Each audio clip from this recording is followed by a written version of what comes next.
So, welcome everyone. It's an absolute honour to have you all join us today. My name is Roumeliotis. I am the CEO of Sillaman Services International, or SSI.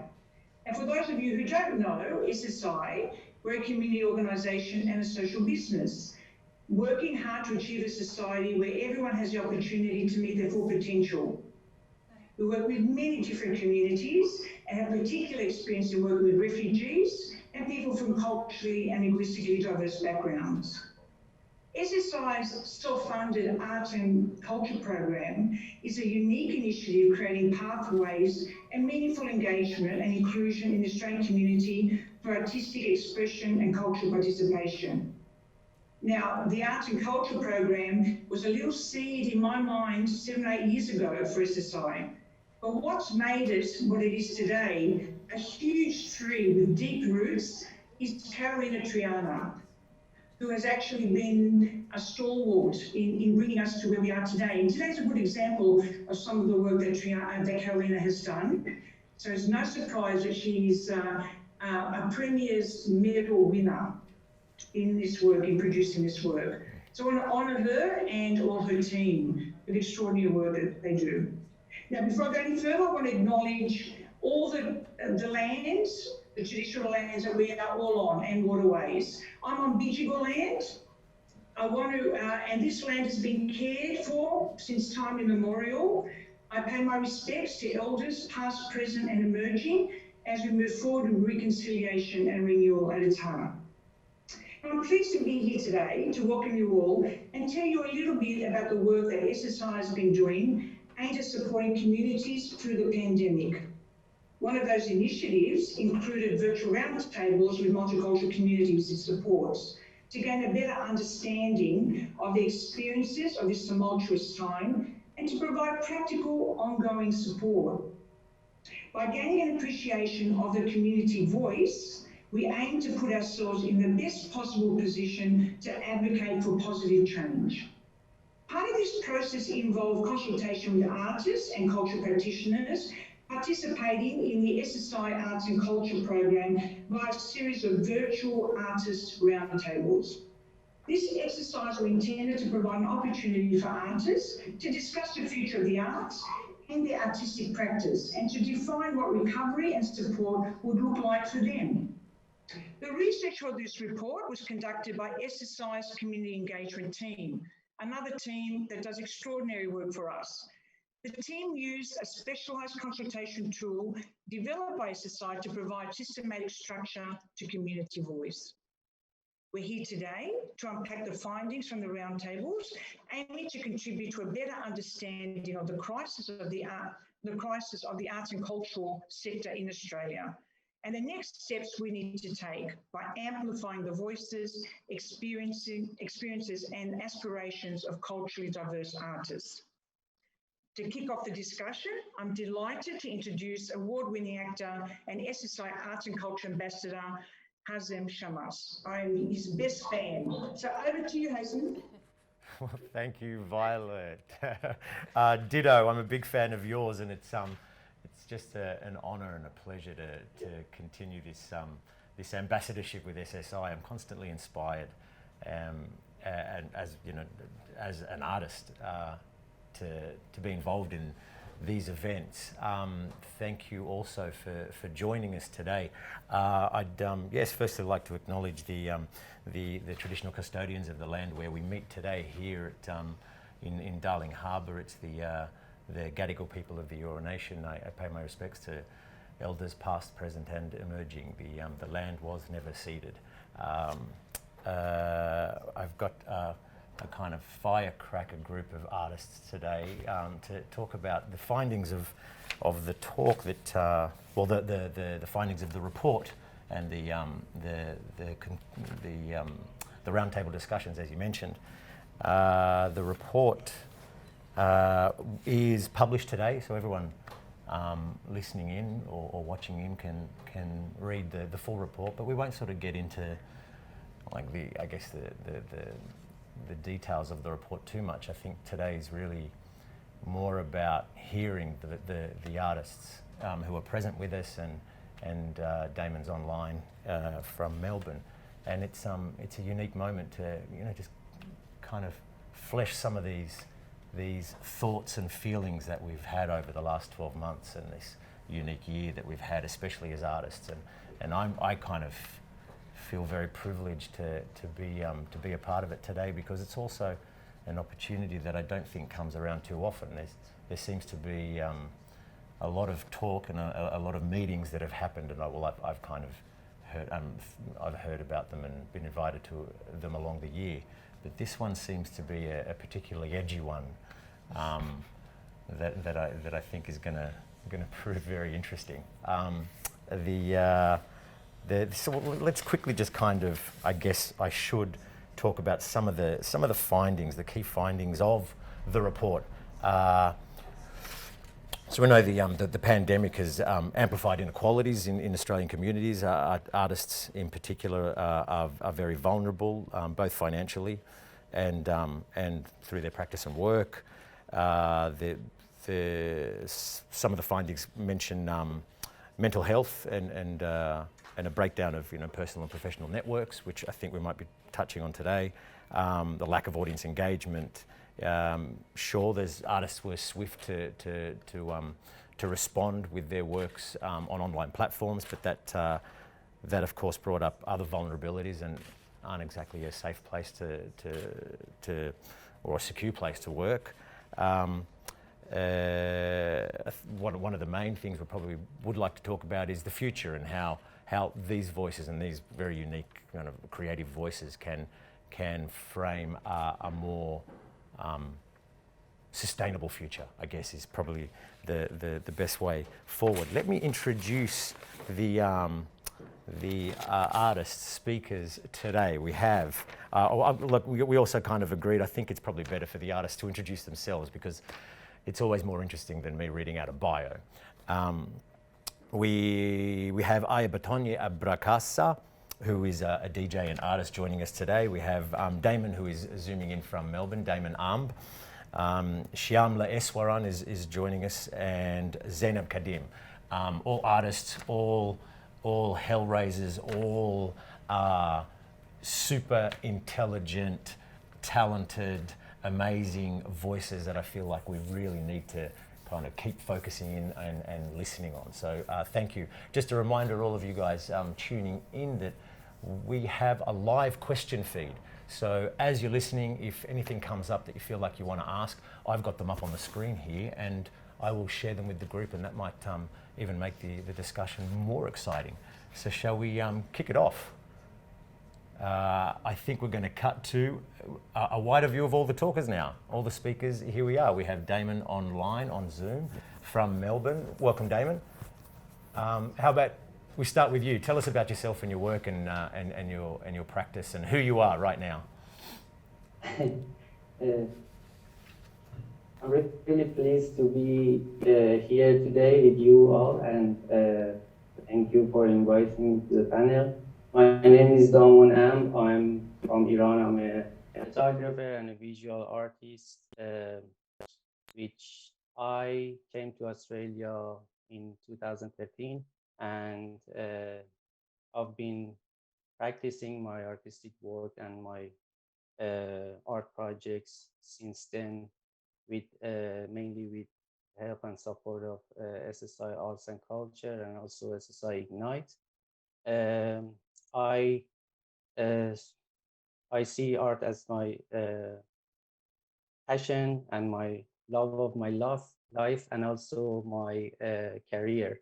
So for covering both of them, I got quite helpful support from SSI Arts and Culture and SSI Ignite, which helped me to start up my business as a photographer here, which I was actually dreaming for, to be able to continue my my skills and my art and my career here in Australia as well. Thanks, Damon. Ayebatonye, you want to was going to, Yeah, just go straight to sure. you. No, you're fine. Let us know about yourself. Sure. Hello, my name is Ayebatonye. I also want to pay my respects to elders, past, present, and emerging. I am a multidisciplinary artist, a DJ, and the founder and creative director of a DIY arts platform called Irregular Fit. So we look at trying to create more opportunities for Black, brown, and people of colour within arts and cultural industries and working towards a more sustainable future, like you mentioned before, Hazem. I live and work on Gadigal land, but our work sort of spreads all across Australia, I guess. And I am grateful to be here, so thank you for having me. Thank you. Welcome. Zainab, tell us about you. Hello. So my name is Zainab. My artist name is Ziadala, so you might know me as Ziadala. I am mixed race, so my mother is Thai and my father is Iraqi. I'm a singer, songwriter and rapper from southwestern Sydney. And I'm also a youth worker. So I'm also very grateful to be here today, so thanks for having me. Thank you. Welcome. And Shyamla.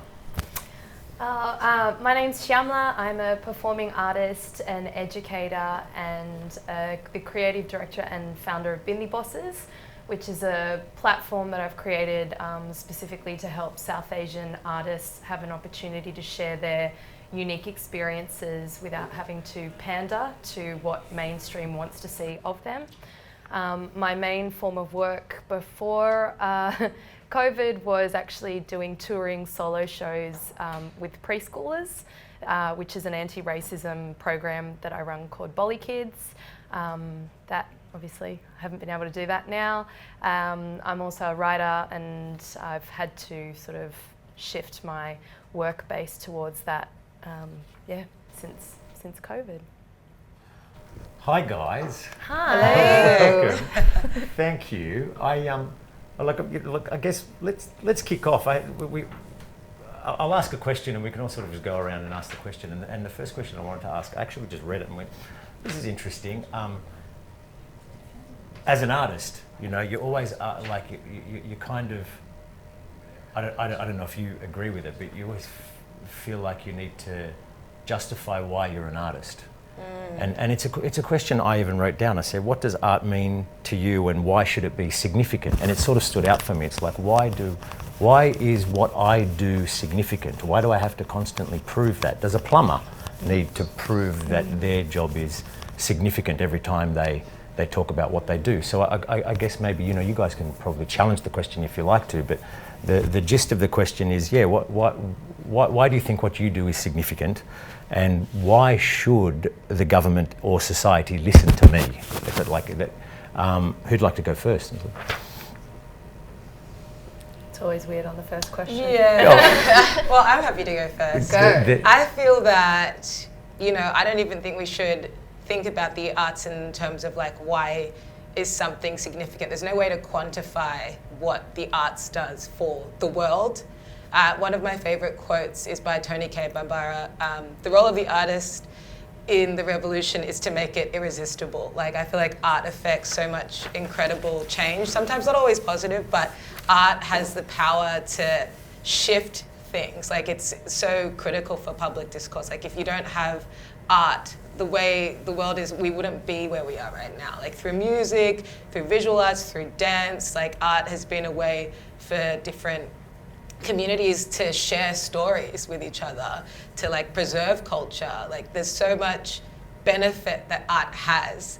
I'm a bit of a quote person. I did read this other thing yesterday that said, people don't become artists, artists become themselves. Like, I think that as people, as artists, our role isn't just for ourselves, it is for the broader community. Like, there's just no way to quantify the significance of the arts. And unfortunately, because we live in such a capitalist society that values things that bring in money and economy, I feel like that's why the arts are undervalued. But without the arts, we probably wouldn't have gotten through this pandemic and the bushfire season and all the other things that have happened since, I don't know, this world came into existence. So I feel like we always denigrate the arts, but the arts is a crucial part of our society and always has been. Yeah. Yeah, you did say you said, you know, what could be termed a scary word. You used the word revolution at the start, and then in a lot of cases, maybe a revolution is what systems don't want. Oh, absolutely. But then it's coupled with the idea of change, and change is probably as popular a word as COVID this year. Like everyone's talking about change and change and the need for change. Sorry, I was going to say change can be anything though, right? Because change isn't necessarily positive. Change is just change. Like progress is positive most of the times, but change is just, it can be whatever it is. Exactly, something different. So there's something dangerous. Sorry, I keep cutting you off. And I think as well, like when we talk about revolution, people need to understand that we need to decolonize ourselves as artists first. That revolution can be personal. And like for me, my art has been a way of decolonizing myself. And that process is very personal. And every time you express an aspect of it, you put yourself out there to be met with judgment. And for me, growing up, I was born here. So I have the privilege and yes, much respect to the Gadigal land that we are meeting on today. I personally practice and have lived on Darrawal land for most of my life. My father came here during the White Australia policy in 1969, and my identity is of being Fiji Indian mixed with Indian from Chennai. Now there's actually no place for me in the world. When I'm in Australia, I'm asked, where am I really from? When I go to Fiji, they laugh at my accent. When I go to India, I couldn't be any less Indian. So the one place that I find myself, and that quote you said really helped, like that's me for sure, is through art. Art is where I can create a space where I can be who I am and then share that with other people and hope that that encourages them to find the confidence to be who they are, whatever that is. And I think it's so important to bring it back down to that personal level and to also integrate that with intersectional experiences as well. Because we can have experiences as communities, but within those communities we have, you know, we have queer people, we have people who are living with a disability, we have people who migrated at different times and therefore have these different experiences and may not, even I can only speak from my personal experience and with my group Bindi Bosses. The struggles that I faced growing up as a 20-something-year-old South Asian woman are not the struggles that they face. And I didn't know that until I had that contact with the younger generation, because they're actually a lot more well-adjusted and they've got the ability to connect with their communities in a way that I didn't have. So art, I think it's really important to think about arts in terms of that personal revolution, because when we bring it back to ourselves and we understand ourselves, then our artistic expressions resonate with other people. I agree. I totally agree with you there. I think when I think about art, like a lot of it for me personally is actually about self-expression. Like growing up, I was like such a shy kid and I never found like a sense of belonging being like mixed race, always on the outside looking in, and I kind of, you know, I didn't know where I belonged really. And I found that through being able to like write songs and express myself in that way and having people like connect to that and that experience of being like on the outside, and actually like found a community in that, like through arts and specifically through like the hip hop community. And so I feel like as artists, we, like Ayebatonye said and like Shyamla said as well, such a massive role in terms of like what we do in community. It's, when I think about my art, it's not so much about myself. Like I want to be able to like use that to empower younger people and the younger generation and build their confidence, like you said, in terms of coming into their own. Because if we look at artists, it's all about like, being yourself, right? And like, I think when people see that, it's just like, oh, actually, I have permission to be myself too. And I think that when you have like a confidence in yourself and like where you're from and like your story, and you explore all of that through art, you do have this sort of like, I feel like you're more equipped to sort of like navigate the world and all these systems that are really not built to support us. 100%. And it's that safe space, right? Where you can express your anger, your frustrations, your sorrow, your loss, your strength, your resilience. There's a place for all of it within art. And I can't find that place in the world outside of art. So I guess you guys are touching on the ideas of self-expression and self-awareness, making you perhaps better citizens or better human beings to be able to live and function. Maybe Damon, in answering the question, maybe you could sort of add to that as a thought.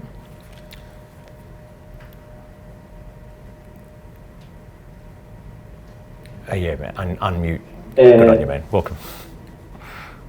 As Friedrich Nietzsche says, art is the proper task of life. I think I believe in it, and I think. Sorry, Damon. Repeat the quote. You just broke up a little. Sure.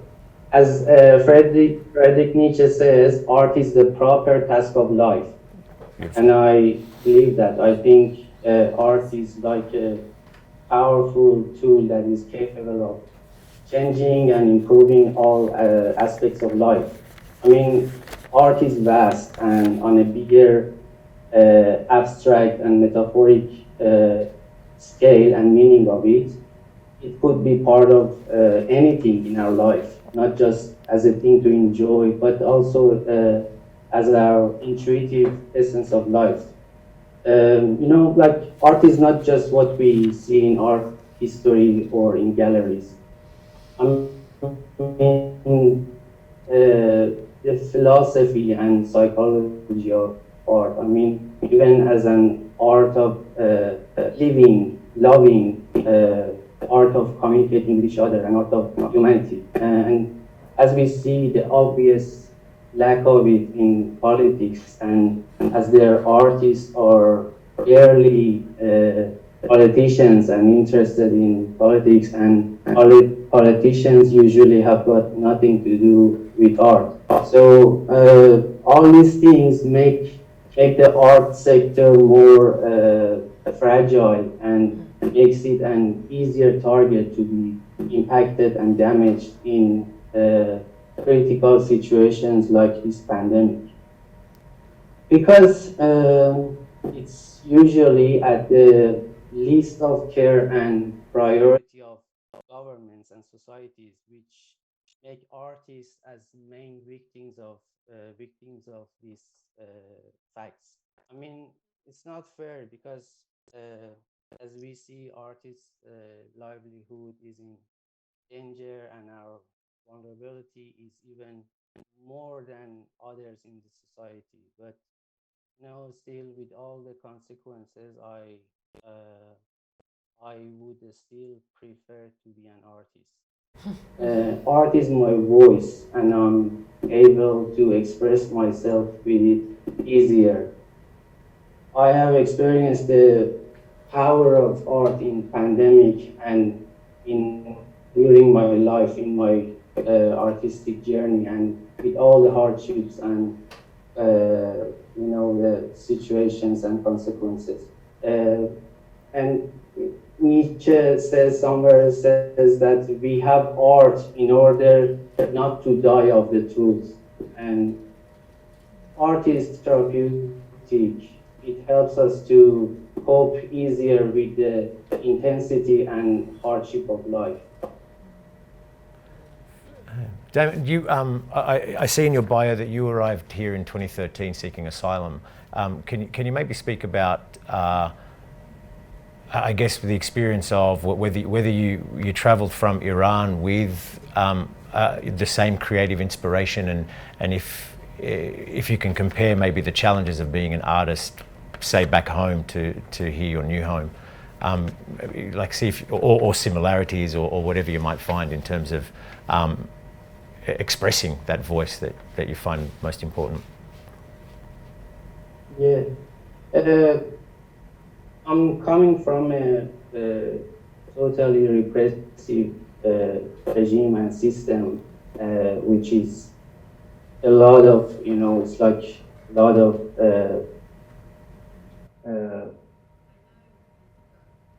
discriminations and repressions and cruelty, and is to art and artists back in Iran. So I mean, like, art is a big target in those dictatorship systems, and because we have our voice with art, and it's what they actually don't like it and they don't want it, because art is really loud, really powerful, and it hurts them, and it's like manipulates them. So it triggers them, and then they repress it, and we are victims there. It's like in any kind of art forms, like in Iran, I mean, musicians, writers, visual artists, filmmakers, all of us, we are under a very suppressive and repressive pressures. And do you find creating work and living as an artist here in Australia more free? In terms of freedom, is actually I feel more free, and I feel less pressure in terms of, like, it's like I still carrying and having all these traumas and fears and phobias because it's carved over the time, and it's hard to get rid of them easily. But I've been working on myself, my self-esteem, my psychology and mental issues and all those things, and but there are other consequences here, because still it's like the system is still not completely open for us and welcoming for people like me, and like other refugees with artistic background. And in a way, I cannot say I'm free and I'm totally happy with that, with the situation here, but in a way, at least I have less trauma, or like consequences that what I do and what I can do and what I want to do. Thanks. So it's actually kind of interesting. I want you guys to answer to that. Maybe is the suggestion that here there are some suppressions and discriminations that that exist for especially artists like us. Do you want to kind of, whoever wants to talk about that? I guess we all do. Like I say, it's kind of interesting that's yeah. There is a question that's come through from Alexandra Block. It kind of talks about that. It says pre-existing inequalities and migrant artists. I guess it kind of talks about a kind of discrimination and a racism that exists, and like since we're there, let's just talk about it. Okay, thank you. I feel like we're both about to have the same thoughts about this question, because I was like, you go first. I don't know where your head's at. I want to firstly acknowledge my absolute privilege in the space of being a migrant artist. Like, my father migrated here in 1969. I was born here. I can speak, like, I can open my, if you hear me on a phone call, you don't know anything about my ethnicity, my cultural background. So I'm actually going to just say, and this is something I've definitely learnt through SSI, through working with refugees, asylum seekers. Throughout the pandemic, SSI, I hosted a series for the New Beginnings Festival that I'm an ambassador for, and through that, I learnt about Uyghur people and the fact that there's cultural genocide going on. Like, just the sheer fact of them presenting their art is a political and a dangerous thing for them to do. Not even just here, but even back home. Like, people are being watched. I don't have to deal with that. Like, I get to choose my art, and there are a lot of people who don't. So when I think about that term migrant artist, like, how do we define that? Because it depends when you migrated. There's so much privilege, and I'm only saying that in terms of acknowledging my own. The experience that I have being able to get jobs, present myself, being able to sound like this, is something that people don't even have the opportunity to do, because they either speak with an accent or they can't speak English properly. So I I just want to acknowledge that, first of all. I don't know what you were going to say. No, I agree with that acknowledgement. I'm the same. I was born and raised here, and I think even just like because of some of the networks that I've been a part of, that's offered me a lot of the opportunities that I've gotten. Like I worked at a club, because I used to go to this club a lot, and then they offered me a job, and then I learned how to DJ, and then I met all these people in the arts, and now I can sort of work with my respective communities to get them work, so I'm really grateful for that.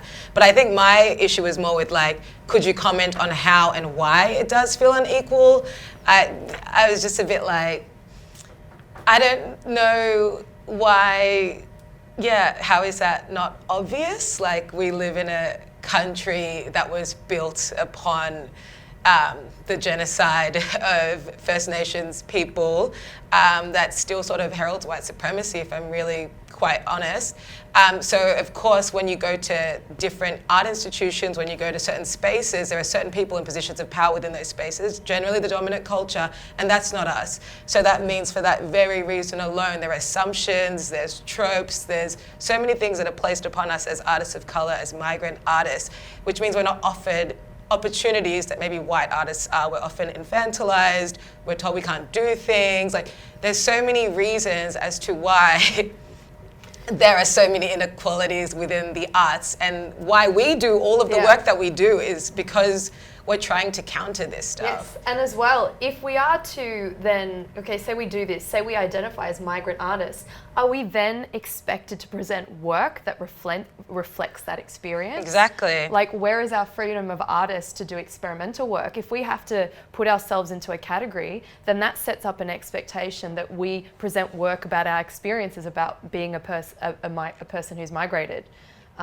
which I think can be very problematic. It's very problematic. Well. It's a huge amount of pressure that, you know, artists in other, you know, situations don't have that pressure. They don't have to be their ethnicity. They don't have to be their experience. And well, I think if you're white, you don't have to be. If you're like a person with a disability, if you're disabled, if you're queer, you're also labeled. You're expected to be that. Yeah, but it's like we're just artists. That's it. Like that's all. Like we are, and we happen to also be of this and this, but we're artists first and foremost. Yes. Yeah.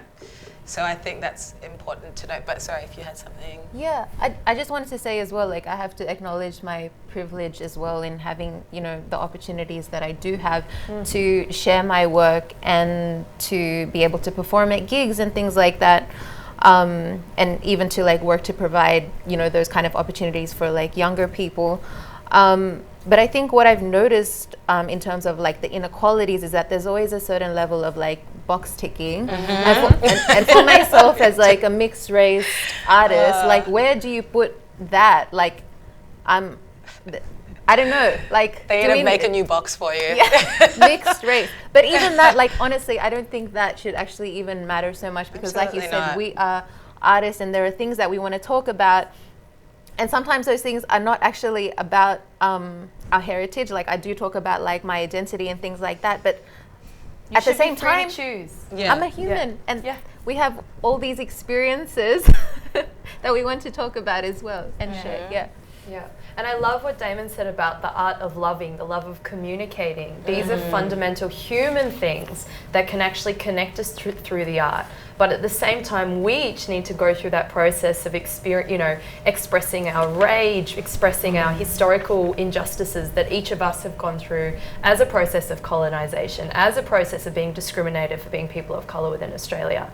So there are levels and layers, and at no point, I think, should there be expectations placed on us as to where we are in that process and how we're expressing ourselves. The fundamental thing is we need to be free to choose that, and we need to have safe spaces where we can do that without fear of being judged or, you know, called out. And The other part of the question that seems that I just glanced at was, should migrant artists be a specified target of the Australian arts policies? Now, I guess let's talk about that a little, because for me, as soon as it sort of goes into that policy-making world, that's where all the box ticking comes up. 100%. I can see that being very problematic.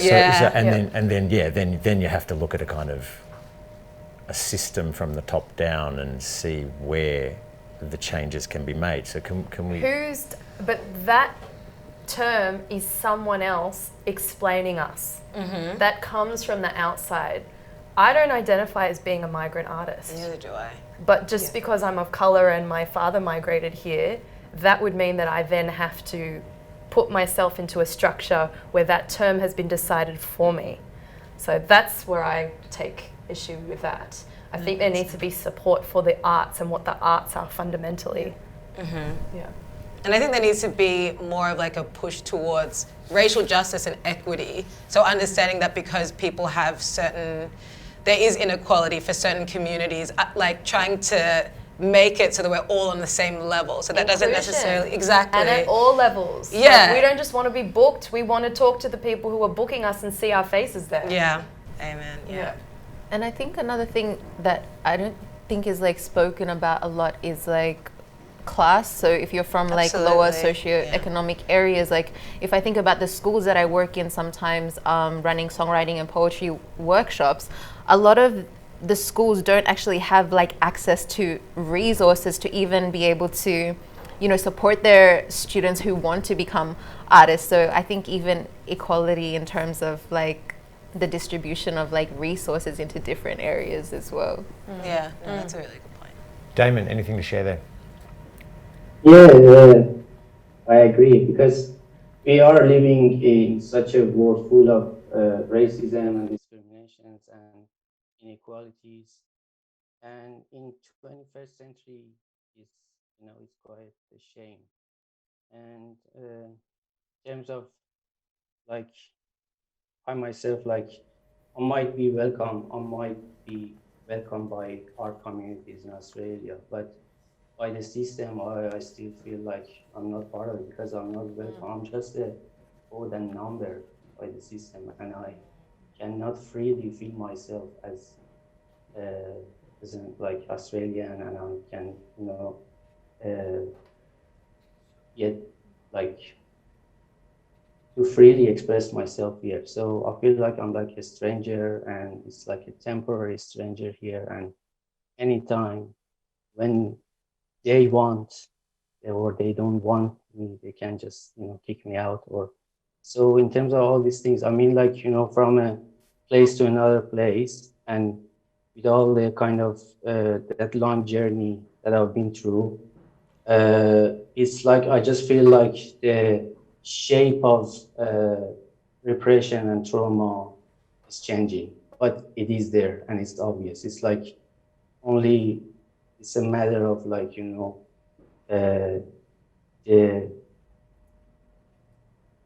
depth and the shape and the measure of the pressure and trauma. So in terms of that, I have to try my best to work on my resilience, to work on my like self-esteem, to work on my kind of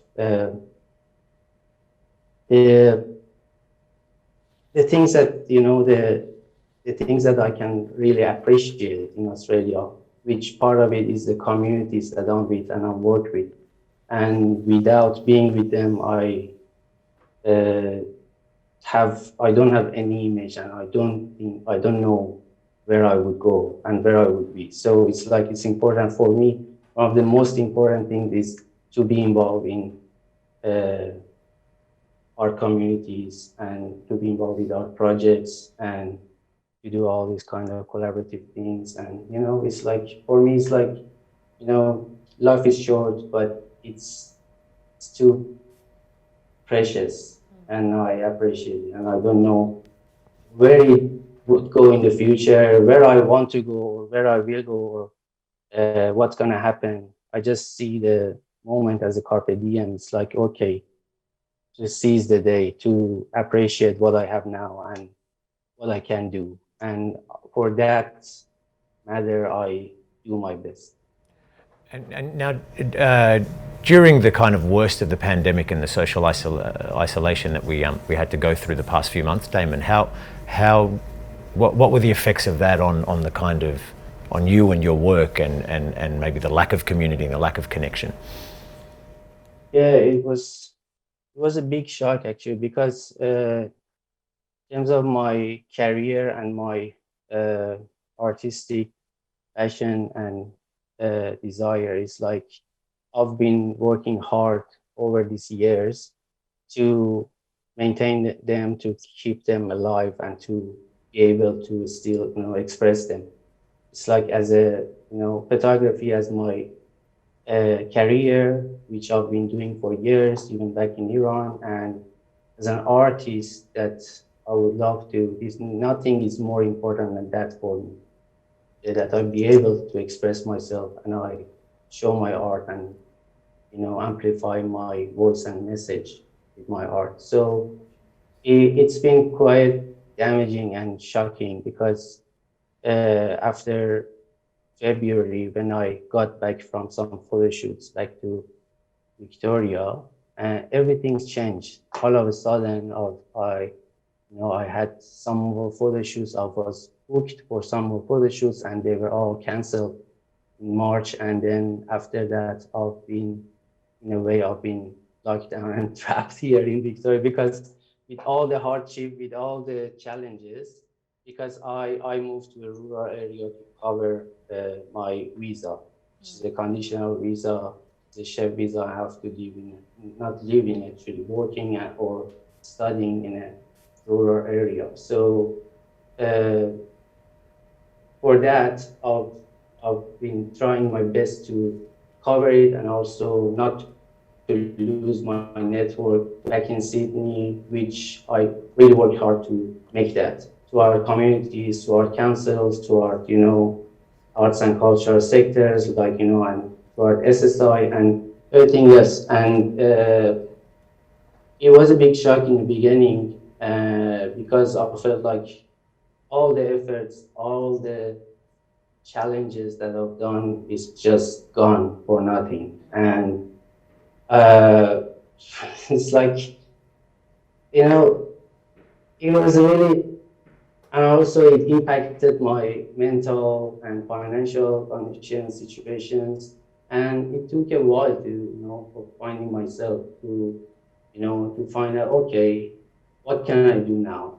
What should I do to convert my career to something else, or at the same time to express my artistic uh, passions. So in a way, I found that okay, there's no more photography, and because all the events were canceled, and uh, again through SSI Arts and Culture, I got a role as a cultural advisor, which was like a miracle, and I really love that role. And I just, I love doing it with other artists and participants in art programs, So which is amazing. And Damon, so are you saying you've essentially, you're not taking photos anymore? You've given up work as a photographer?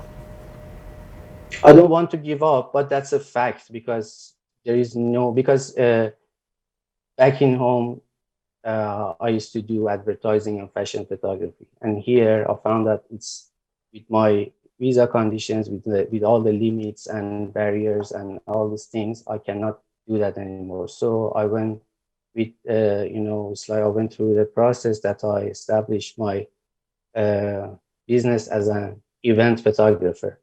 So, and I started to find my networks, which took years to find my network. And all of a sudden, I lost it all because I used to get some photo shoots from councils and from some organizations, like in Sydney, covering some festivals, some corporate events, and all those things. And all of a sudden, it was all gone.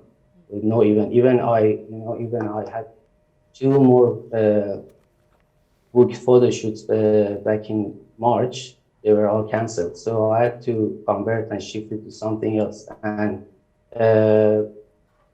it took a while that I actually tried hard and then I got this lovely role from SSI, which it's a casual job, but it's it's in terms of especially my like mentally, it's quite helpful and also financially as well.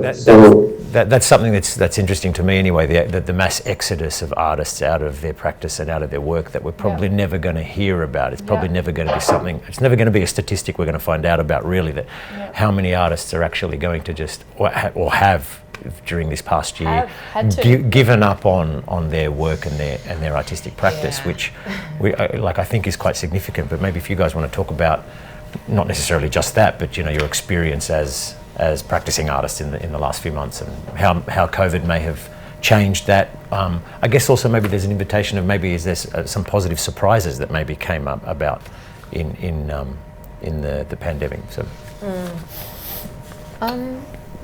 I think for me as an artist, like initially when I guess like the pandemic started, I was more in shock than anything, and so I feel like I was just in like survival mode. I wasn't thinking too much about like what art I was gonna create, because I'm like, the world's ending, what's happening? Like it was like that level of uncertainty. And so I found myself like not really like wanting to share art or create work or anything like that, because I guess my thought process behind that was like, if I worked so hard to get to where I was like as an artist, and like Damon said, it takes so long to establish yourself as an artist and to create those networks over years and years, and then for it to just sort of like disappear overnight. You're like, okay, what is this thing actually? What am I doing, or what can I contribute? Who am I now? Yeah, well, basically, if you've been working on it for so long, and so I lost basically all my gigs that were planned overnight, all my contracts for like teaching within schools and some community centers, and so that was all my income just gone like that. And so I guess I used that time to really go inward and reflect about who I was. I started doing like some passion projects, and I noticed that mental health was a thing that was coming up a lot. So I started working on like a mental health documentary, because I thought it was, important to sort of like document those stories, and especially in a time like the pandemic. So I used, I guess, that opportunity to do that. But I was unemployed, obviously, just rejection emails left, right, and center, and had to really like call on my friends and family for support in order to get through that period. Yeah, exactly. And if I add that as on that as well, it's like, because things started to change slowly for me, and they were all through the networks and the communities and people I knew before. So it's, the important role of communities and people that I, and the kind of, collaborative and diverse projects that we work with. It's like through, I got some kind of amazing roles slowly. Like one of them, like over the Refugee Week, I would be able to curate an exhibition. It was a virtual exhibition, which was a very fascinating and interesting experience as well. So it was all virtually, and the showcase was virtually on the website at the end, and it was really interesting. And also at the same time, I did another I curated another show with SSI as well, and we work on a video as I was mentoring photography throughout that video, and then we collected all the images, from communities and people with refugee background, and it was really interesting, and it was very fascinating. And one other thing that was really amazing, and I really love that happened, it was because I was involved in a project called On Being through Community Refugee Welcome Center, which is a collaborative thing between SSI and Inner West Council, and also the Paired Space, which was a project called On Being, and it was like art storytelling and art gatherings over since 2018, and at the end we collected all these things over 2 years, and now we are working on the book, and I'm part of the editorial committee for that, which is really amazing. It's by Dr. Paula Aboud as a director, and Dr. Safdar Ahmed as the founder of Refugee Art Project, and Munes Mansoubi from coordinator of the space and Refugee Welcome Center, and me. So that's an amazing thing that I'm really excited for that, and the book will be published next year. And Damon, are these initiatives, and these are initiatives that came up throughout the last few months? Yeah, yes. Yeah, that's great. I guess, and yeah, similarly, I was really quite surprised on the kinds of work that came through, how things had adapted, and what reflection had brought. I'm not sure, Zainab, if you want to add, if reflection it brought anything. You ended up making a doco. Do you guys want to kind of share anything about the outcomes of reflection? Yeah, I mean, I think like every single other artist, I was in absolute shock. I watched, and it was my first year that I was going to be, so for my school or my work with schools and preschools, I've had an agent called Young Australia Workshop for the last 6-7 years that has booked those gigs for me, and this was the first year that I was planning to be completely self-represented. So I'd already lined up all this work, which was really hard for me to do, to book it all, lock it all in, and then month by month I just watched that entire month of work disappear, and then I don't know about you guys, but I'm a workaholic, and I define myself through my work, and my work happens to be art. So then that massively impacted my mental health. I didn't know who I was anymore. I didn't trust myself as an artist anymore. I didn't want to create. I didn't feel the need. One thing I did with my performing arts group, Bindi Bosses, is we did some training through online Zoom courses to try and partner. I just want to shout out Anna as well, because Anna asked the question, how can artists from migrant backgrounds thrive in Australian arts when there's limited platforms? And one thing that I've been trying to do through mine is collaborate with others. Yeah, and we've struggled with Bindi Bosses because we are a fusion arts company. We don't just mix things from our traditional backgrounds, we mix our artistic influences as well. How to do that in a way that is respectful and not culturally appropriating? The simplest thing is just work with other artists, invite them in, share up your networks, realize that we should not be fighting with each other, even though we've only been given scraps for funding. It was bad before the pandemic. I think it's even worse now, because throughout the pandemic, everybody was judging each other based on what they chose to share on social media. I can tell you, I've just taken myself off yesterday because I can't handle it, because now in the real world, people are calling people out and cancelling people if they don't share things quickly enough, if they don't represent other people's voices fast enough. And people need to understand that social media is what people are ready and comfortable with sharing publicly. I know from speaking with both of you, there's a lot of work we do that we can't share it on social media. And we're working with communities, and we're working with kids, and we're working with transgender people, and we're working with people who have been persecuted.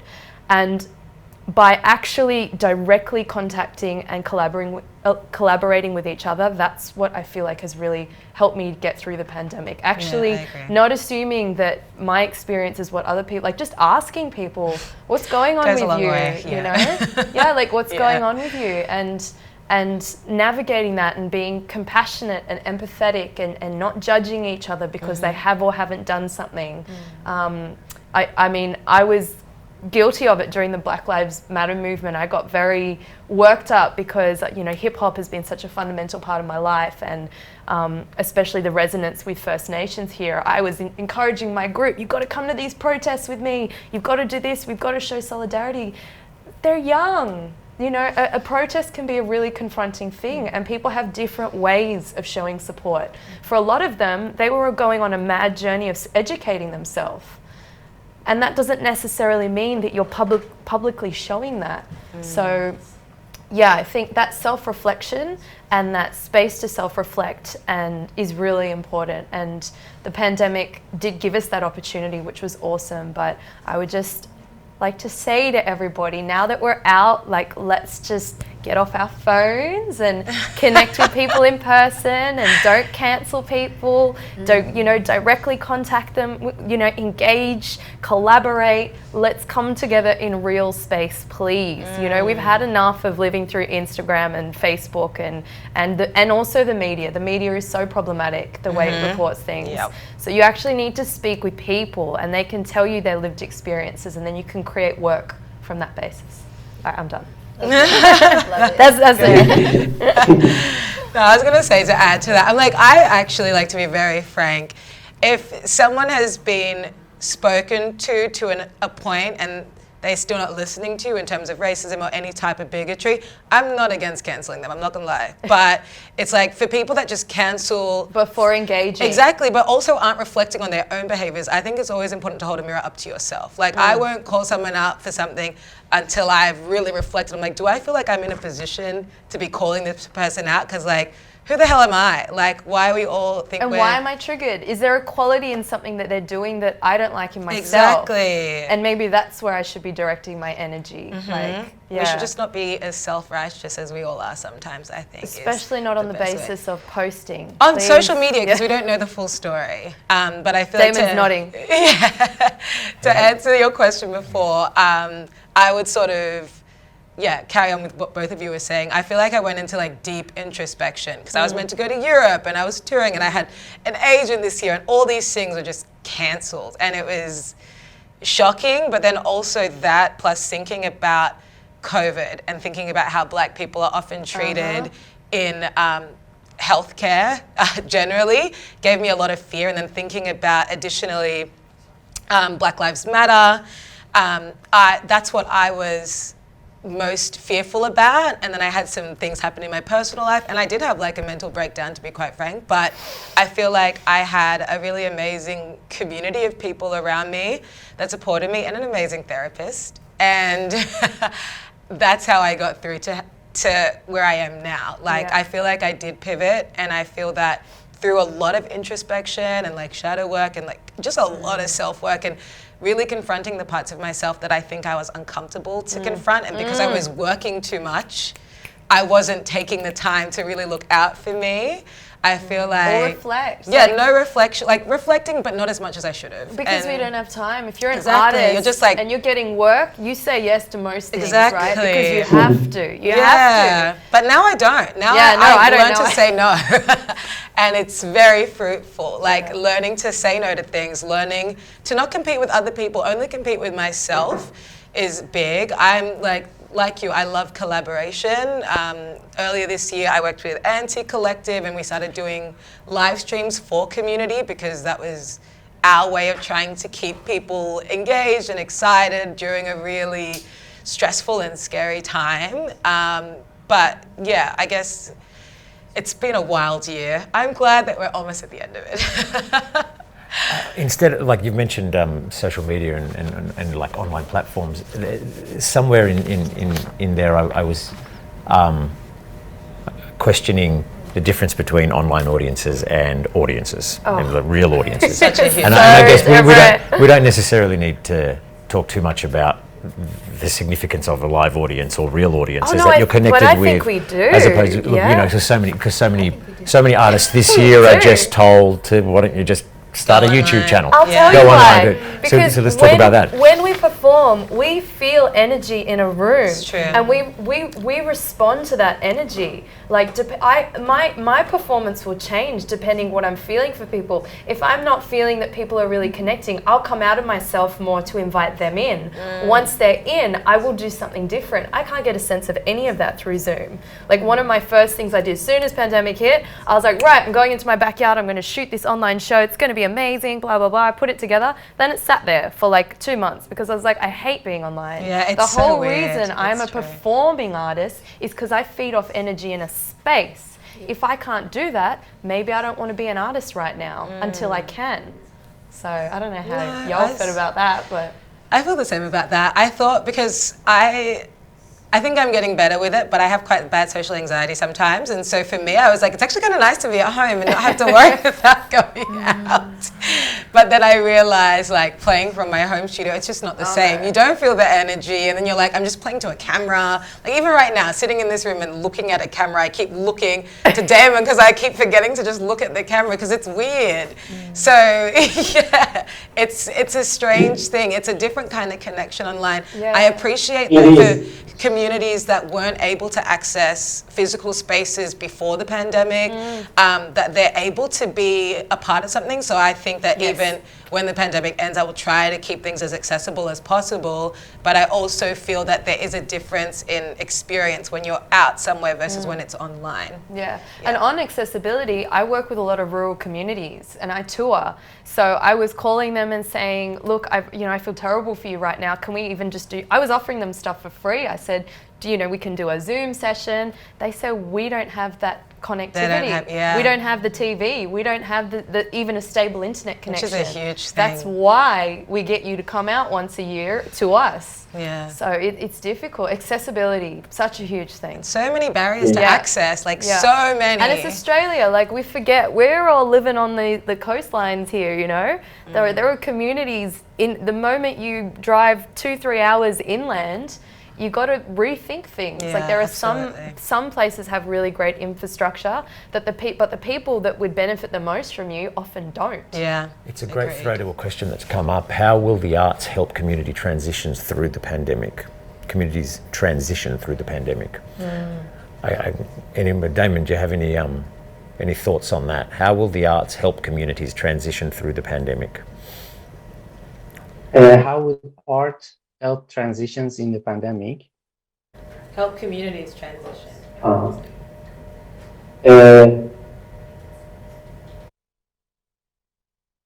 So speaks of kind of what you were talking about, the strength of collaboration and connection, and I wonder if there's and it speaks also of the significance of the arts, which is, I guess, what we started with. But, well, I think the safe spaces, the safe in-person spaces, like now that we can, I think art needs to reclaim its role, its fundamental role, which is to create space for expression and exchange.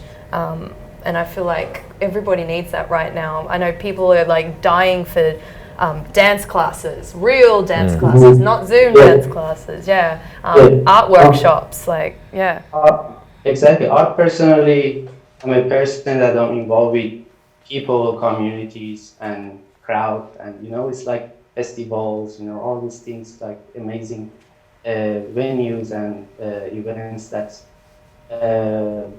just it's like meeting others and collaborating works, and throughout those kind of connections, for example, like that community refugee welcome center, we used to gather every Friday for a workshop, a storytelling workshop, and also art and storytelling workshop.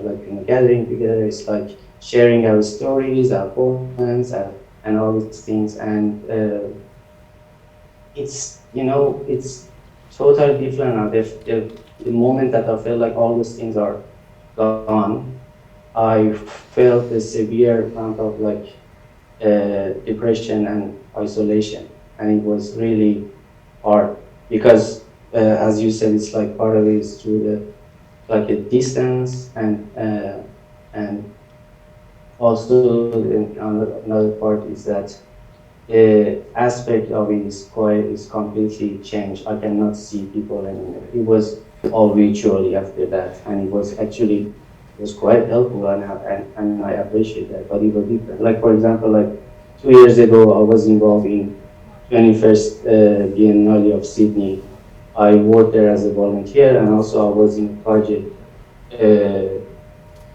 by SBS inside the Biennale. So it was an amazing experience for me, and I always dream for that, because the name of Biennale and Biennale of Sydney is one of the kind and very kind of unique things. So, and this year we saw it was all virtually, and it was I didn't even feel like to go and have a look online. But it's the feeling and the aspect and that like change. And the role of communities, as you asked, well, the role of communities to help for the transition is like, because I myself, when I felt like I've lost everything and I'm isolated and I cannot do anything, so what can I do now?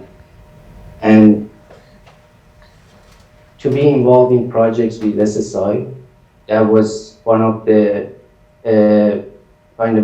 kind of platforms that I actually had there, and I didn't even expect that I'm gonna get this chance and opportunity, and it was, and then I just got that role. It's like, okay, we are running these programs virtually over the Zoom and Augustine, and we need cultural advisor to help participants and artists to help them for the understanding about the concept of the workshops and all this.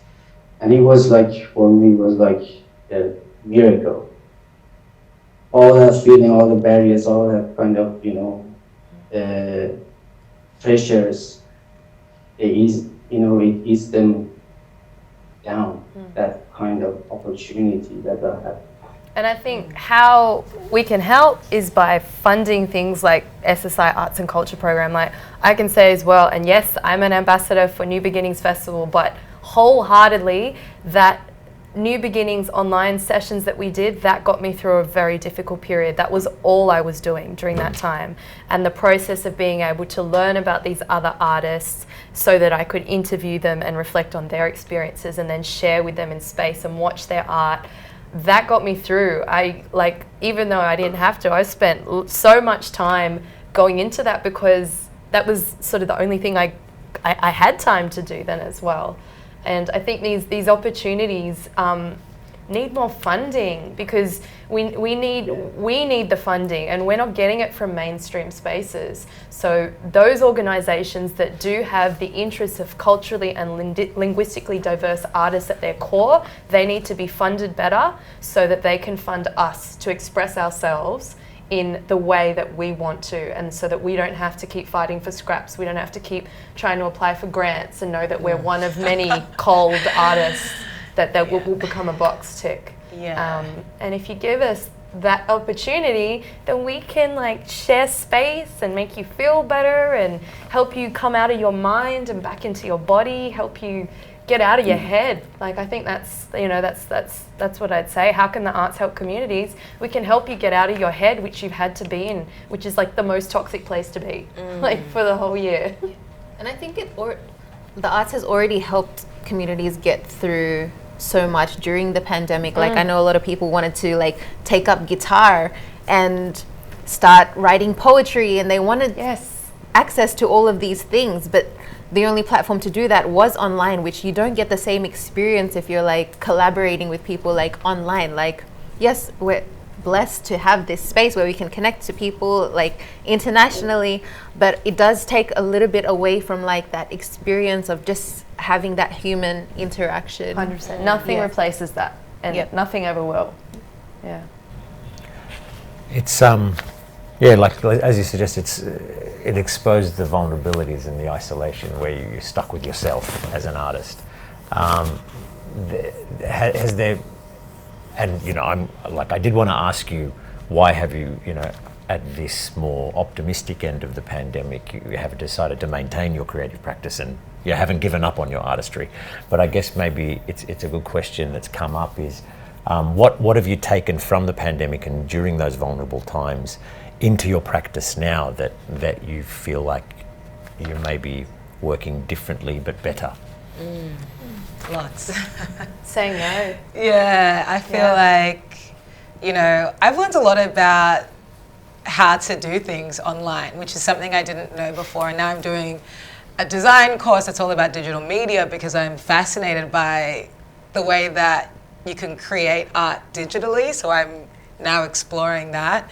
But also just, I guess, in terms of me and understanding myself better and confronting like some of my own personal like shames, like my queerness or like my own internalized anti-blackness, things like that. That has been something that I want to talk about in my arts practice, and I've been talking about it because I want other people who have a similar lived experience to me to understand that it's okay to talk about these things, and that, you know, we need to be able to confront shame, because I feel, that's something I've been exploring a lot during, like, through my arts practice. Like, for most of this year, I've been fascinated by shame, and not just because of Brené Brown, but That's such a common experience of all people of color, I think. Exactly. That's a, you know, there are these underlying experiences that we all feel irrespective of our personal or specific cultural backgrounds. Shame is huge. It's so huge. And so I think when you're able to liberate yourself from feeling confined by the shackles of shame, you just feel free. Yeah. And I feel like, to answer the question above as well, how the arts help communities transition through the pandemic, it's like talking about these things, talking about how we can all live more authentically within ourselves, and support each other as a community, but also learn to be more respectful of one another as people, and take more time to critically reflect on the things that we do and our actions and how they affect others. I feel like all of that can be sort of demonstrated through the arts, and it's important to have those conversations so that we can have a better society. I think for me, it was, I've also learned to say no to jobs, right? Especially if it's like you're not being valued. Like, 100%. So it's always this process of like, you know, trying to, I don't want to say sell yourself, but kind of like, sell yourself. So I guess what I realized is that as long as I value my work, I think I will never stop creating art, because sometimes there isn't like a dollar value that you can put on like how much you can help someone else, or like create a pathway for someone else that has been created for me to do my art. And I believe that regardless of whether I'm funded to do that, I feel like as humans, we're all inherently creative, and we'll all be like happier people if we can like really acknowledge that and express ourselves in creative ways. Like, we might not know what our way is, but I'm still exploring. Shout out to the therapists as well who like got us through. Thank you, therapists. I think we all need therapists. Yes. Thank you, music. Like, some albums got me through. Music stuff. got me through. Thundercat, so like, much. shout out to Thundercat and Childish Gambino for me. Like, both dropped albums during COVID, and when we got, you got that Spotify thing at the end of the year. It was like top 2, and Cleo Soul as well. Like, that stuff, just having that stuff on, like, that gets us through. Just listening to the art that other people have created and engaging with it. What were we all doing during the pandemic? We were consuming movies, we were binge watching TV series, we were watching things online. Imagine if you didn't have music, film, TV, any of that. Imagine if you didn't have any of that during pandemic, how much worse it would have been. You think it was bad? Imagine if you didn't have arts to get you through that. So That's true. I think, that's all. Just remember that, everyone. Zainab, you mentioned something interesting just then about I get, whether you're funded or not, you'll still create, and you'll still continue to create, and for me that connects to that. I guess in our case, the sense of shame, where I'm constantly kind of working with that as an artist as well, and now there's, I guess, more of an available platform for our voices to express that kind of conversation. But I connect the two ideas in terms of I'll do it whether I get funding or not. But part of me wants to ask, why shouldn't I get funding for it? Why should we cop it on the chin and just create unfunded anyway? Like, how do we change the system of funding that makes your voice and our voices as valued? I totally like realized when I said that it might mean that we shouldn't be funded, but that's definitely not what I mean. Like, we have a really important and significant role within society, and so yes, artists should be funded, and the arts have copped so much funding cuts, you know, so a lot of artists have been put out of their practice. So you're saying we shouldn't have to keep creating? How can we get funded? Like, how do we get more funding? Or how can we at least kind of lay the argument to the significance of what you're saying? You know, we shouldn't take it for granted that artists will create unfunded anyway. They should be valued, and that value costs something. Yeah. Yeah. But it's not going to be valued if you don't have culturally diverse people in the positions, because we all know, which is, I think it's why it's hard to articulate. You sort of boy, like, we know, but we're not there in those decision-making capacities that actually have the power to ensure that the dollars get allocated in certain ways. I think I just hate like talking about it in the sense of funded or not funded, because I feel like it's just like this capitalist mindset that again puts a price on us. Like what we do is priceless. Like there's no cost that you could put towards the arts, and anyone that engages in the arts or contributes to the arts, you can't. But the fact that we have to always quantify the work that we do frustrates me, because you can't. Like, you can see, how do you measure someone's like positive mental health after engaging in the arts? You can't. Like, how do you do that? There's no way to really show what we do, because unfortunately we live in a world that's guided by metrics. So if you're not able to prove something, then it's never, it's not real. But things aren't always real in like the tangible world. So I think I'm like, I will create art, whether it's funded or unfunded, not because I feel like I shouldn't be paid for my work, but because we don't do it to be paid. No. It's just that, how do you explain to people that don't work within our field and have no deep understanding of the impact of the arts? How do you explain to them this is why this is important? Because they've already decided that it's not. So how do you have that conversation with people that are committed to misunderstanding you? Like it's impossible. It's impossible. And how do you put that dollar value on it? Like how do I put a dollar value on working with a child who is transgender for 4 years and having her come out to me for the first time last week? How do I put a dollar value on that? You know, how do I put a dollar value on working with Rohingyan refugees that I've been able to have connection with through SSI Arts and Culture, communities that I would have never had contact with, and to share space knowing and reading about their trauma, but without having to discuss it, and creating a space for them to, you know, own themselves as women, as people, and to express themselves without us having to discuss that. How do I put a dollar value on that? But the financial support does provide the confidence for that work to continue. 100%, which is why we need, artists need that money, arts organizations that have our interests at heart need that money. But then how do you explain that to the people that are in positions of power? Because they don't understand that, because they don't want to. And I think that's what I struggle with. Because they not can't diverse, see it. Exactly. Because it's not inclusion. And they're like, how does this make me money? How does this, and you're like, it's not even, that's not why we do it. We should be paid for doing it, but that's not why we do it. So that, like, even, you know, we're having conversations about people coming to this country and skilled migrants and all of that. We always, like, place value on human beings, but we are people. Like, we can't be seen as machines that are just created to serve the Australian economy. Like, we're humans. And every other, like, field of employment, people get quoted a rate and they pay the rate. Do you negotiate with your doctor? No, do you negotiate with your plumber? Oh, look, I'm brown. We would negotiate with doctors and plumbers. But like, why is paying artists always questioned? That's the thing. Why isn't it valued like every other service that's provided? But also, if we're going to talk about money, I think that artists can make a lot of money for the Australian economy. There's one of the biggest driving that we have not tapped into, and especially because of lockdowns and like the closure of like so many venues to like be able to share your work.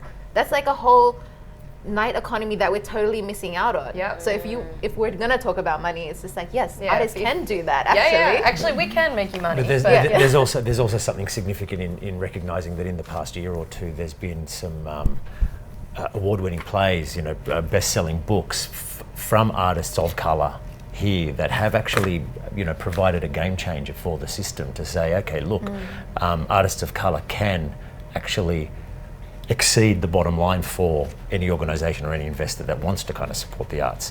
So I get that, and I guess I wanted to mention that because it's important to bring it back to, for want of a better way, migrant artists or artists of colour or cult artists to like actually recognise the confidence that they can maintain a really viable arts industry. Yeah. Well, we are what Australia is, right? We don't have a First Nations person here, but add a First Nations person. This is actually what Australia looks like now. So, you know, we just need to reflect what is, and what is reflected through our industries, through the media, is not what is here. So the fact that we keep having to act like we're these minorities and we should be grateful because we're, you know, there's been some money allocated for us, it's ridiculous. And if you want to think about it, oh sorry. No, continue please. I was just going to say, if you want to think about the economy, like, and thinking about how artists drive the economy and artists of colour drive the economy, by us, like the sheer virtue of us doing the work that we do, we improve people's mental health, which means that they can then go to their jobs and do their jobs effectively, and then make you more money. So it's like the way that we should be paid is, but they don't think about all that. That's what I mean, like it's not quantifiable. The amount of work that we do for each other, for ourselves, like it's huge. Like I wish there was taking more. rage and aggression out of people within society. Exactly. We can do that. We can do that. So much. We've touched on the idea of I get, like systemic change. You know, change in the positions of power that make these decisions for us. Damon, do you have any kind of ideas? I guess, look, this could be called a magic wand question in terms of the future. Like, Damon, if you had a magic wand, how might you change the arts and your work for the future? Look, if you can answer, something towards the systemic change or the top-down kind of change that we're talking about, that might be interesting. Oh, I think you're muted. Sorry, unmute me. Sorry. Yeah. I start from the previous topic and then I connect it to this part. I myself, personally, I don't have I don't see myself to be able to go through all the funding process and, all the grants and all this. It's quite challenging for me, and I don't see myself be able to do that without partnership and without being part of the kind of collaborative project with an organization or other artists or a team or group. Through the pandemic, the first hit and the first shot, in a way, broke me and shattered me into pieces. And then I started to, collect myself back from, pieces and see myself, find myself part of it. Through adjusting and adapting myself to the situation and converting and shifting my work was one side, and the other side was my artistic practice, which I, it's like since over the past 10 years, I mainly do digital art based on, photography, photo montage, and collage and all these things. Before that, I used to do like lots of analog photography, but over the time it changed. And then during the pandemic, I, in a way, I found myself that I really need to go back to painting again. So in a way, instead of because the digital part was there and I was completely into it, and but it was a time for me to see that what I actually want to learn and gain during this time. So, and to improve, obviously. So I went back to my painting with working with colors and all these things. And you ask about having a magic wand and to see the future. It's like, I don't have managing skills in me, so I cannot say if I have the power, I will do this, I will do that.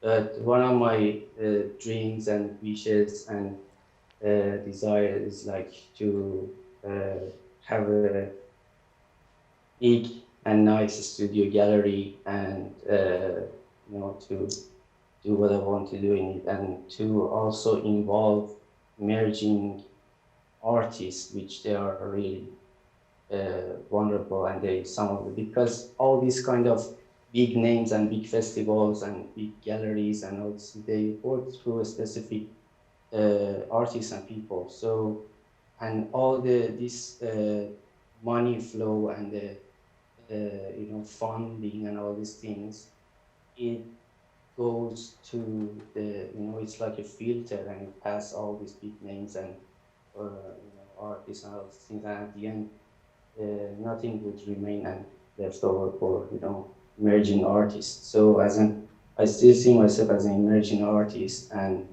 I not that I want to narrow down my dreams and all this, but going through the fact and reality, and part of it is like I have my dreams. I want to do this. I want so many things. I have like series in mind that I want to work on. Part of it's like a huge kind of landscape installation work, which might remain as a dream forever. But I really, in a way, we say that even thinking and dreaming of a dream is like half of the joy. So I want to have that half of the joy, at least if it's not happening. But if it happens in future, I would like to, because I love working on like multimedia and mixed media art forms, and I really love to improve that, and I really love to do bigger things and bigger shows and exhibitions. But the magic wand, I don't know what I can do for communities. So maybe I just, in a way, give more strength and power and flexibility to, our communities, because they can be very supportive to art, especially emerging artists, and their role is very important, because without them and without their support, so many of these little chances and hopes and things would disappear. And so I might give some power and more kind of capability to these kind of communities and projects.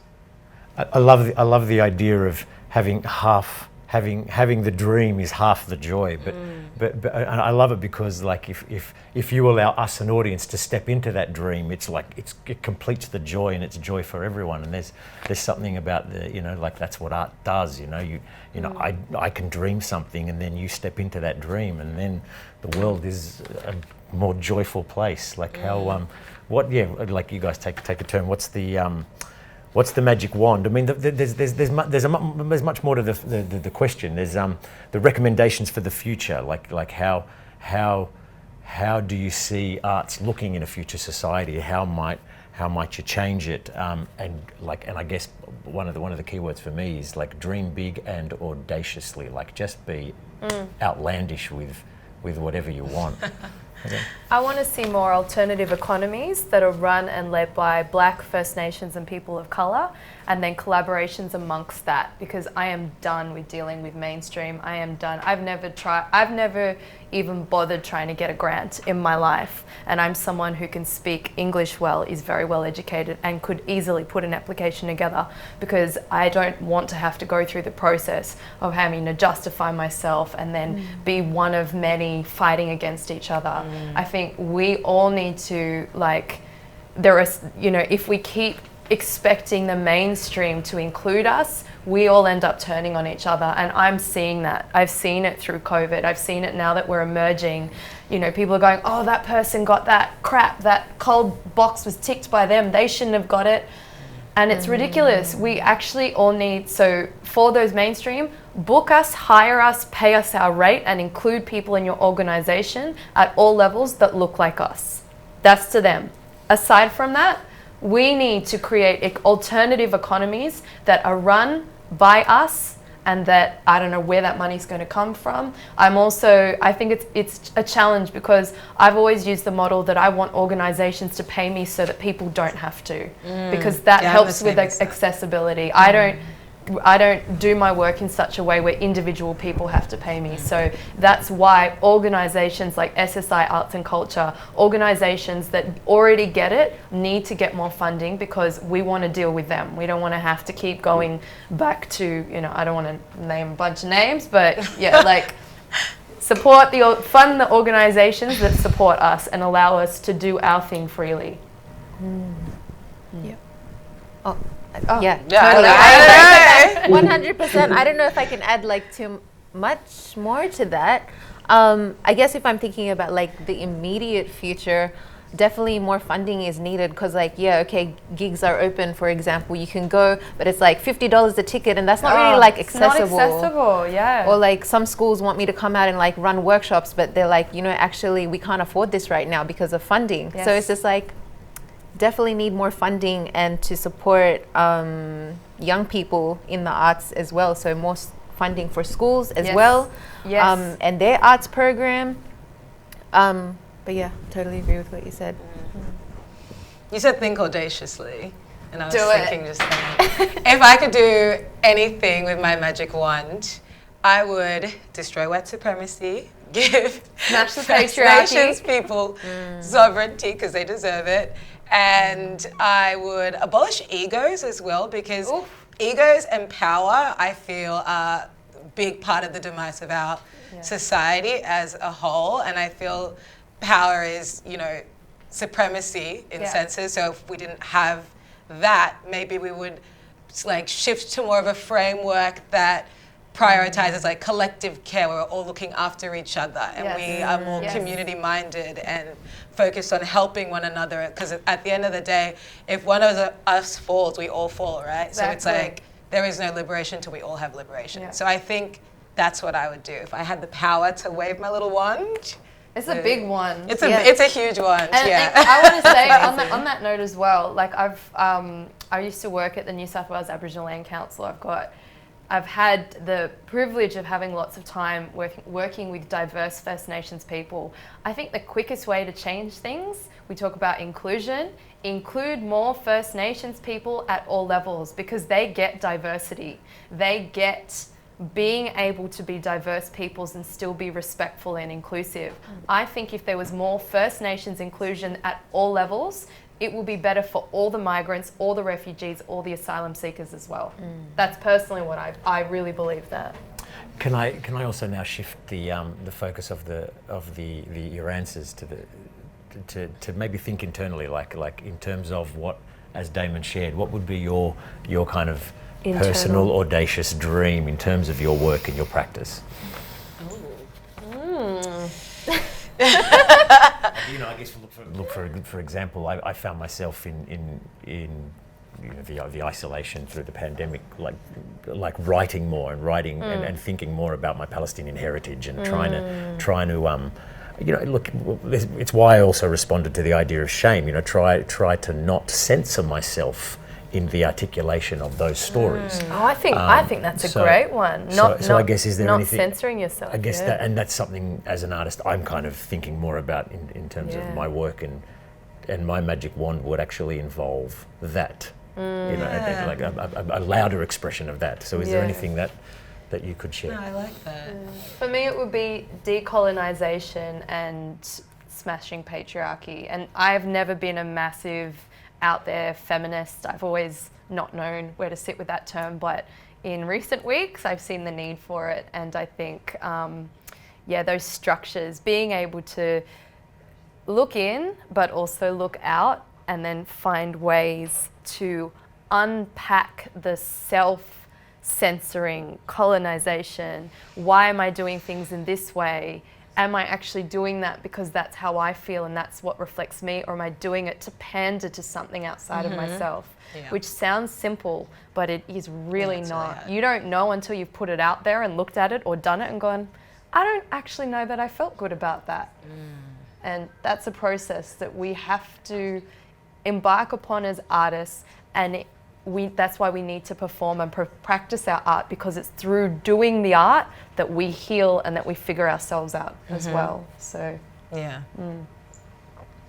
Yeah, I think to add to what both of you have said, I feel like to go inwards would be similar to what you said, Hazem, like to continue exploring, healing myself, and so that I can be more emboldened to speak freely about things that I think are important to speak about. But also, like, I think a dream for me as an individual would be to have like enough to sort of auspice something for communities of color, like to be able to find ways so that we don't have to rely on government funding to 100%. just fund people's projects and ways, like whatever they want to do, like things that they want to create, so that in a really simple application process that doesn't take like 10 years. And help people who maybe don't have English as a first language. Absolutely, and like be able to help people with writing and communication and using our existing skill sets to actually help each other. That might not just be funding, but like everything. You don't know until you reach out to someone, you know, how can we collaborate? That collaboration might not be specifically an artistic thing. It might be, hey, I'm a writer and an editor. How can I help you get your message across to these people? I'll help you, like, you know? Yep. Far out. Okay, magic wand. I love all of this, by the way. Can we get rid of like capitalism? Yes, I'm a huge one. I can't believe that. You know what? That just shows how insidious it is. That we were like, oh my gosh, I forgot about like the entire oppressive system like, actually, that we're all functioning under. Capitalism, patriarchy. I've been thinking a lot about patriarchy as well, and like I also didn't know how to like and see women's myself roles within that as enablers, which we're not even aware of. Exactly. I've totally been like into this recently, and just like how the patriarchal system also oppresses men. 100%. We don't talk about that. Like, sure, men have privileges, right? But they have also been oppressed by patriarchy and gender expectations that are part of patriarchy. Exactly. And we need to be able to like work together in order to do that. If I'm talking about more personally, I think maybe being able to create more spaces for healing, because I feel like as an artist, musician, I write to heal. I guess that's what I like to do, and so more spaces to be able to do that, and you know, also help people on their healing journeys, because I feel like that's a massive part of life and evolving as a human. Yeah, I agree.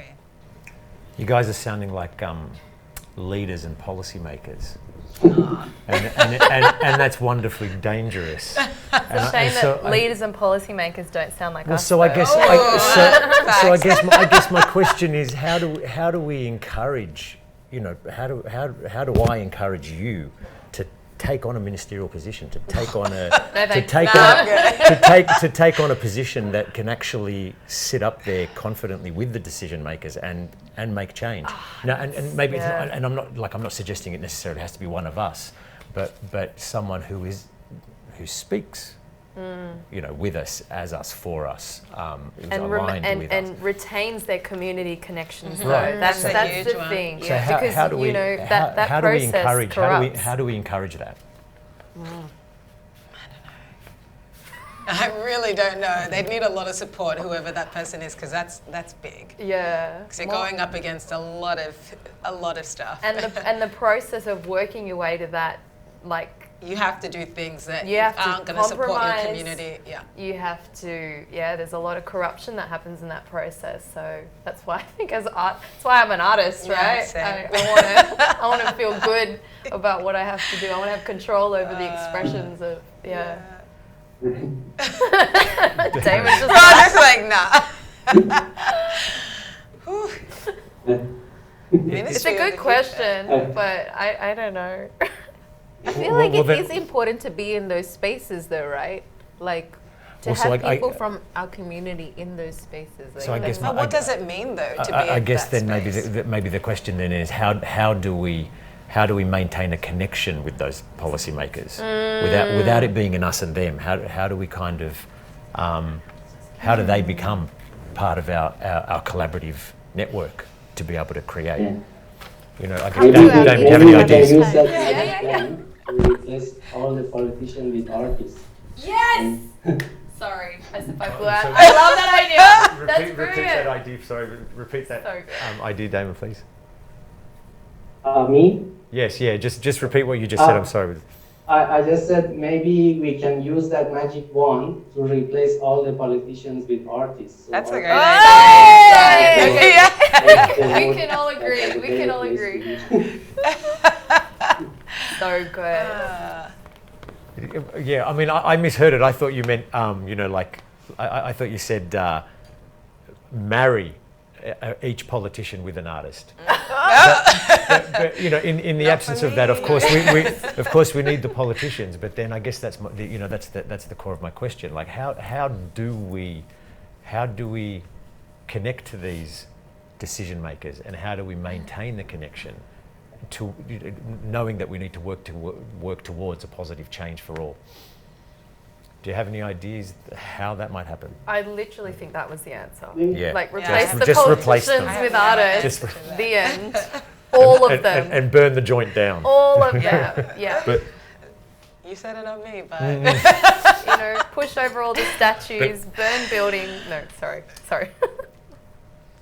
It all needs to crumble. It all needs to crumble. Shyamla's not mincing any words. Like the whole idea of how do we make sure they'll listen to, like, we shouldn't even be put in that position. True. They just need to be replaced.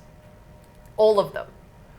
and in a magic wand situation where you know those in position are still, you know, are open Yeah. to the dialogue. Is that the solution? Just That's to why kind we of actually work through find more- organizations. Like if it's us directly, And it's SSI, you know, are amazing, but they're one organisation. You know, Yeah. I kind of are there other organisations? There that, need to be. that if there aren't, that- there that needs to should be come much up, or more. that are available to artists who take on this advocacy work for us. Yeah.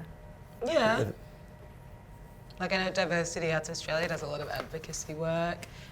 Jackie Bailey, who runs BYP Group, does a lot of incredible research for communities of colour. Yeah, there's a few different orgs. Irregular Fit, Bindi Bosses, we out here, okay? Yeah, and also Follow our work. and look, outside of our own platforms, we are doing advocacy work within our own fields. Like I'm working with Ozdance at the moment. They've been holding a session. There's now a working party for culturally and linguistically diverse dances that I am on, and they've been running these lunchtime sessions to have these talks. But we can't rely on those moments where those organisations who historically have not represented us are now starting realizing that they should. That change is going to take a long time. So that's why these alternative economies, I think for me personally, that's the most important thing. And ensuring that they are funded and that we're connected to organizations that allow us to be funded and to have our freedom of expression, so that we know how to talk to our people. And like we didn't even get to talk today about, we're not like homogenous communities either. No. There is so much division within our communities which we can't even express to the outside world because we're so busy trying to just even get funded in the first place. So, you know, we need to be free to actually like have that financial burden lifted off us so we can do the good work within our communities ourselves. Can you just explain what you mean a little by alternative economies, and maybe give an example? Well, like we've got them, but you know, like your Arts organisation, arts platform, platforms, Bindi Bosses, I fund it myself. Same, I fund Irregular and that's Fit what mostly people don't myself. understand when they see that we've gotten this or that. Like I'm funding Bindi Bosses through my writing and editing work now because I can no longer fund myself as an artist. So whatever money I'm making through working, doing my human rights writing and editing stuff, that's what's funding Bindi Bosses. And that's a huge burden for an artist who's also trying to have their own practice. So I would love for my organisation to get funding or have access to it, but I also do that because I want to maintain control over it. Yeah, that's the big part. So that's the hard thing, and I don't know what the answer is. That's why the best answer I can give is collaboration, because we are operating in ways where we've had to navigate each of our own paths. I don't know how you've done it, but I just want to keep at least that level of control of it. The moment you let someone else in to, like, their dollar buys them a say. Yeah, I feel like I have predominantly funded Irregular Fit myself, but we have gotten a couple of grants that I've written that were amazing, arduous, and I hated it. But yeah, I think it's important. Like, I would prefer to be self-funded because you have more agency, and when you have to answer to someone, it can be very frustrating. Then you're put in certain time constraints, and all of these things happen that just wouldn't happen. As, like, I want to say I'm very grateful for the funding, because it meant that I could pay artists really fairly, and it meant I could be paid for my work fairly as well, like when we did DJ workshops at the beginning of this year. But at the same time, I just wish there was more autonomy when doing these sort of things. I mean, but it's been hard. I think this is a whole topic in itself, because that's the discussion we need to have. Absolutely. How do we create these alternative economies? Yeah. Yeah. Rather than funding it ourselves. Rather than having to bear the burden of funding it ourselves and doing the art. So it sounds like a bit of an entrepreneurial ship. To like a quality that which not everyone is in a privileged enough to position to be able to take on. And I think Damon was talking about the SSI initiatives that he worked for to build a little business. Was that something that you? Like SSI Ignite is a part of SSI that they help asylum seekers and refugees to start up a business. Even a small business, but it's like, it's like to start up actually to make some money. And I went through them and I established my photography business through them. And also that was quite helpful because in the process, they sit with us and then, they take us like step by step through the process, like, all the legal things, all the kind of registrations, all these things. And also I found it really, real when I got the first job from Ignite it was a corporate event, and it was years ago, and I felt like, okay, that is really working. So I made this, the first income actually through Ignite as well. So that was motivating and very, it's like very positive. Maybe programs and art centres. So I've started talking with Bankstown Art Centre, Blacktown Art Centre. I think if we actually, as culturally and linguistically diverse artists, like approach the art centres more, that might be a way. I guess it kind of seems like we're saying that a recognition of the entrepreneurial skills or to develop entrepreneurial skills in artists could be a way forward for training, workshops on how can we build our own platforms. And the Ignite program, SSI's Ignite program is an amazing program that of course, is always limited and can only help a few numbers, and not always artists. So they're not, but maybe there's something in focusing on artists and training and developing those skills to be able to. Well, I think a lot of artists build sustainable. Don't know, businesses. don't know / don't want to / can't promote themselves. So I think there needs to be now a lot more programs to support artists as business people and entrepreneurs as well, to help empower us so we can do our thing. Like, I think that would be really helpful. I'd go to something that was like helping self-funded, self-employed artists with business skills and entrepreneurial skills, right? Yeah. It's a completely different skill set, it's so right? specific. As like an artist, you're not really thinking like business-like, but you're kind of being forced to do that. Yeah.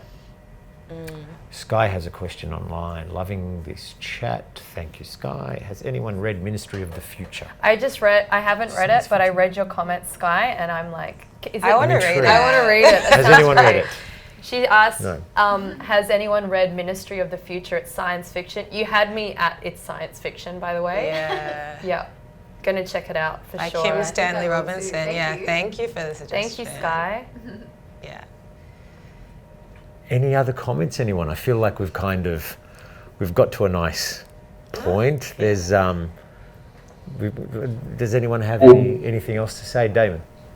I just want to mention that next year, actually, as a good start for me, is that I'm involved in a group exhibition. Actually, it's gonna be held at the place we're sitting at the moment, somewhere in Maritime Museum. So it will start from 6 to 26th of January, and I would really love to see you all if you have time to come and because I'm desperate to just travel to Sydney and see my friends and also Totally. And that's a good point. Let's all just go to each other's stuff. Yes. Can we just all just support go to each each other other's more. stuff and like get out of our own worlds and our own heads and just actually support each other in real time, in space, by showing up. Let's just show up for each other. Yeah. Yeah. And hold space for each other. And hold space for each other. Yeah. Which is what the arts does. Yeah. And that's the kind of, maybe that's the way forward. I guess that's the point. That's probably ultimately the greatest I'm going to a finding queer of the whole Bollywood report. night on Saturday and I'm so excited. Like, way too excited. Amazing. Yeah. That sounds great. Any other plugs? Let's do it. Oh, okay. I'm going to plug this Sunday La Prime Apparel. Yeah, Yeah. They're doing a launch at the Red Rattler, and I will be playing for a couple of hours. Yeah. Will they have a pop-up? Yes, they're going to have a pop-up. They're they've got launching the a whole new dopest- collection. Excellent. Yeah. So Black-owned business, support Black businesses. Come by. Do you have anything to plug? I'm doing a gig this Saturday. I guess you could find the details online if you look up Zia Dalla. Always doing gigs and stuff. But like, I love the idea of collaborating, and like, I hope we can collaborate. We actually had to. When you told me the things you did, I was like, okay, we're going to collaborate. We're going to talk. Any artists out there, like, I love this idea of just like, showing up for each other more, collaborating. Like, I think we need so much more of that. It's a beautiful thing. And there was a question before, how can emerging artists like strengthen their voice and their brand? Build your Like, networks. build your networks and reach out. Like, do your research. Think about who resonates with you, who you think is aligned with you, and just try and reach out to them in a way that is mutually beneficial, because that's the thing. Like, we're all struggling at the moment just to like hold our own. Like, take the time to understand where you think someone else is coming from before you approach them, rather than it just being a one-way, hey, this is what I do, please Can you share help me? it. Yeah. It's hard. Which is probably the difference in terms of when you say building a network. It's more than getting Instagram likes or Facebook Yeah, likes. no. It's like no. build a community more Actually so than a connecting, network. I should It's like say, actually connect with the things that are underlying the art and try and approach people on that basis rather than share. And with kindness and empathy, kindness, patience love, and love, non-judgment, not like tolerance. coming in, don't make assumptions about people based off their social media, because it doesn't say anything. Like, it's nothing. It really doesn't. It's contrived. Like, It's a curated, literally. it's a curated existence, right? As you know, that's a person showing you what they want you to see. So just keep that in mind. The longer we're on these apps, I think the more we forget that, and that becomes reality. So, yeah. Guys, thank you. I guess it's time to thank everyone for joining us. I guess a reminder to everyone who's viewed this online now, the link to the video of this talk will be available after we finish, I think, at the SSI website, so you can share it around or review it as you like. Also, especially like to thank the Maritime Museum for hosting us today, and our amazing tech team over there working miracles for us. You artists are kind of, as always, whenever I get to these SSI events, I'm blown away, I'm inspired. So thank you for today. Thank you, Damon. Thank you. And shout out to the Ayebatonye. fact that SSI Arts and Culture is run by 3 people. Carolina, Laura, Rafa, you do exceptional Shyamla. work. Amazing. And Like 3 people. We talk about it as a program. There are 3 people behind it. so like, a special thanks all to, people of to colour, you know? the Arts and Culture program at SSI and Violet, of course. constantly kind Keep of it going. blown away We by need SSI. you. Thank you. Thank you, True Hazem. leaders. Thank you for Yeah, being here. Thank you. It's Thank been like, it's actually just been an honour and a pleasure. Yeah, I think we'll just keep chatting now, but for now we'll say farewell to everyone. I think I've thanked everyone, and I've thanked the audience, and we'll thank you again and farewell. Bye, All Damon. the best. Bye, Thank you so much. Zainab. Thank you all. Looking forward to Thank seeing you in also person. as well. Thanks. Great.